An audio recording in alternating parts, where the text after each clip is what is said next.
Hello and welcome to this week's travel show with John Guinn on ukhealthradio.com. There's plenty more raving, ranting and news to come, including hotel etiquette, a new Caribbean hotel and how to keep your tum safe when you're away on holiday. But first, last week I listed my 6 rules for etiquette that I expect fellow passengers to follow when they're flying with me. And I received some feedback. Basically, it's embarrassing, but I missed some things out. Emma from Bedfordshire and Alan from the USA both mentioned children kicking the back of your seat. Yes, I have experienced this, but I managed to bury the memory deep inside my head and I forgot all about it.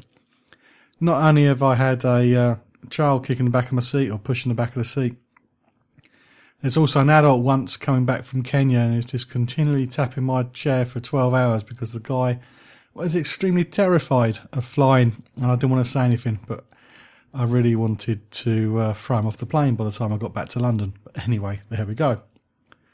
Mark from the UK complained about passengers pushing the limits on hand luggage size. I have seen this too. Somebody tried to get, on the way to Cyprus somebody tried to get their case in the overhead, and they're really struggling to do it, and they refused to let it go in the hold. The flight attendant should have been more forceful with it. So you know what happened? Finally got it in there, got the overhead lockers shut, got to Cyprus, couldn't get it out, completely jammed, and is holding everybody up again, trying to get his case out. So yes, I can agree with Mark there. And one said, let's not forget the ones who like pushing when you cannot even pass because there are other passengers in front of you. Also the ones that try and jump over everyone to be the first to leave the plane. And people standing up to get their hand luggage before the plane has even come to a stop. Loads of people do that. You must have seen it yourselves. And he goes on. He sounds more angry than I am. The ones sitting by the window willing to get their hand luggage too, while the aisle is already full of others who are trying to get their hand luggage already. And the people are reaching over and trying to stretch and get across and smacking people on the heads, that sort of thing. That needs to go too. And I've got another Alan here who wishes that people would be more discreet when joining the Mile High Club. Either my fellow passengers have been far more discreet, or I don't fly to the destinations favoured by Alan, because I haven't come across that myself. I have come across other pet hates when it comes to sharing planes.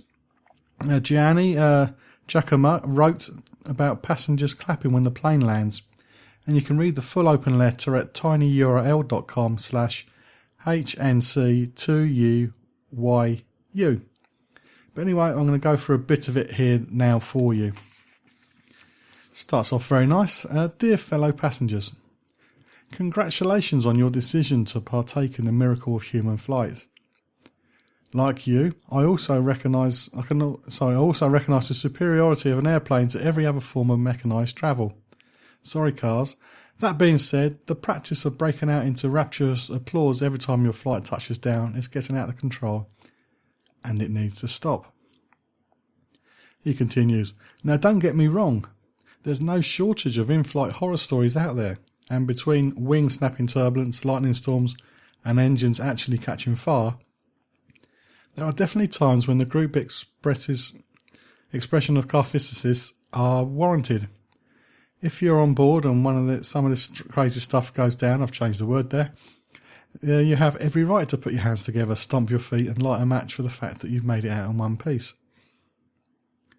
But let's be honest, these edge cases are rare, and most of us go our entire airborne lives without experiencing anything more terrifying than being stuck in the middle seat next to a dude with a questionable sense of personal hygiene. Spontaneously clapping and whooping for joy after the decidedly, is a word I can't even try to pronounce anyway, a calm flight, devalues the times when it's actually warranted. It's also not like we're in the early days of aviation anymore. Back when planes were still a frightening novelty, it probably wasn't out of place for somebody to start cheering when the plane landed, or took off, or pretty much did anything at all. These days it makes you look like a 5-year-old who can't believe he's survived his first flight back to visit his nana. Now if you're listening to this and you think that the writer is an a-hole, that's fine, and maybe he is, he says. Maybe it really is perfectly acceptable to holler and whistle whenever tyres touch the tarmac, because you paid for your seat, and damn if you're not going to show your appreciation. You're probably also the first person to start clapping in a movie theatre once the credits start to roll, even though nobody involved in the making of the movie is actually present, and maybe that's okay too. But really, where do the cheers end? What's the threshold for a clappable experience? Do you abruptly burst into applause when the busboy takes your plate after a meal? Do you hurl kudos and commendations when your drive finishes at the laundromat? Do you give your significant other a standing ovation every time they do that thing you've always asked them to do in bed? The answer for all these questions is probably, hopefully, a resounding no. Because while they're all objectively good experiences, common sense dictates that there's a time and a place for a round of applause. And these instances ain't it. And sorry, neither is the pilot announcing you've reached your final destination. Unless that destination is Maori, in which case you can disregard everything I said, put your hands together for Poi and the beaches. And he signs it sincerely, G-Jack. Do you clap when your plane lands? I don't. I don't really show my emotions unless it's on a football pitch. So I would never join in. Even when I had a really bad experience going around Nairobi airport for an hour and a half, just circling and nobody telling us what was going on, which was quite scary, did not clap. Anyway, what about you? Are you a clapper or are you somebody who's against the clapping? Let me know. The Facebook page /John Guinn Travel Show. You're listening to The Travel Show with John Guinn on ukhealthradio.com. So the beginning of this show is basically people ranting about other passengers. There is other stuff coming up, such as how to limit your chances of getting an upset stomach when you're away on holiday. But I'm continuing with passenger etiquette. As I mentioned last week, I covered 6 tips, 6 rules, and I was given some feedback of things I've missed. And while I was looking around, I found some other bits and pieces too. And this one is from a former guest on my show, Jane Gorman, who's also blogged about passengers, but her focus is on after landing and while waiting at the luggage reclaim. Her blog can be found at tinyurl.com/ZCWSK7U. Don't worry, all the web links mentioned on this week's show will be listed at facebook.com/John Guinn Travel Show.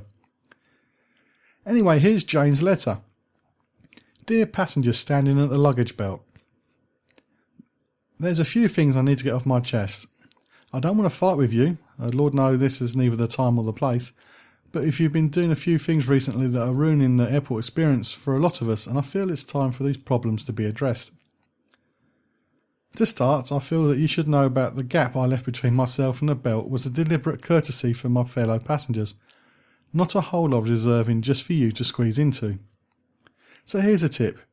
If we all just stand back a little, we can all see what's coming and, prepare to have your mind blown, step forward one at a time to claim our bags when we see them.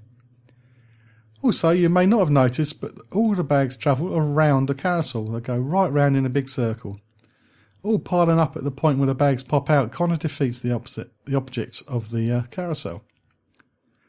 And I'm really sorry to tell you this, but unless you're smug so-and-so like me, whose airline status gives them priority luggage, or you have been lucky enough to travel at the pointy end of the plane, your bags are not going to come out straight away.